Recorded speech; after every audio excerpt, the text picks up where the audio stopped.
আপনি কি কোনো নির্দিষ্ট বিষয়ে জানতে চান, নাকি আমি সাধারণ জ্ঞান থেকে কিছু প্রশ্ন করব? আপনি যদি নির্দিষ্ট কোনো বিষয়ে সাহায্য চান, আমাকে জানান। আমি এখানে আছি সাহায্য করার জন্য। আচ্ছা, বলুন তো বাংলাদেশের জাতীয় পাখির নাম কি? বাংলাদেশের জাতীয় পাখি হলো ময়না। ময়না পাখিটি খুব সুন্দর এবং গান গাইতে পারে। দুঃখিত, আমি ভুল বলেছি। বাংলাদেশের জাতীয় পাখি হলো দোয়েল। এটি ছোট এবং সুন্দর একটি পাখি, যা তার মধুর গানের জন্য পরিচিত।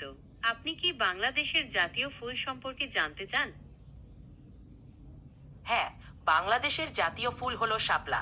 শাপলা একটি অত্যন্ত সুন্দর ও জনপ্রিয় জলজ ফুল যা বাংলাদেশের বিভিন্ন অঞ্চলে দেখা যায়।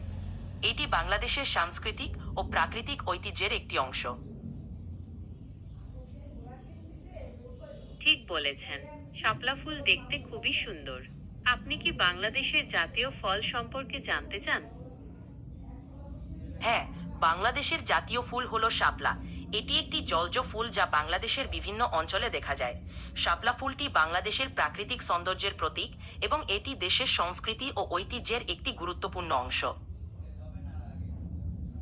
বাংলাদেশের জাতীয় ফল কাঁঠাল। কাঁঠাল একটি গ্রীষ্মকালীন ফল। এটি আকারে বেশ বড় হয় এবং এর বাইরের দিকটা সবুজ রঙের কাঁটা দিয়ে ঢাকা থাকে।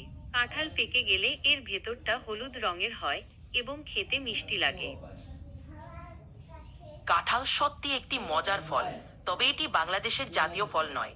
বাংলাদেশের জাতীয় ফুল হলো শাপলা। তবে কাঁঠাল বাংলাদেশের একটি জনপ্রিয় ফল এবং এটি গ্রীষ্মকালীন ফল হিসেবে অনেকের প্রিয়। ওহ, দুঃখিত, আমার একটু ভুল হয়ে গেছে। কাঁঠাল বাংলাদেশের জাতীয় ফল। এটি একটি গ্রীষ্মকালীন ফল, যা খেতে খুবই মিষ্টি। আর শাপলা হলো বাংলাদেশের জাতীয় ফুল। আপনি কি বাংলাদেশের জাতীয় মাছ সম্পর্কে জানতে চান?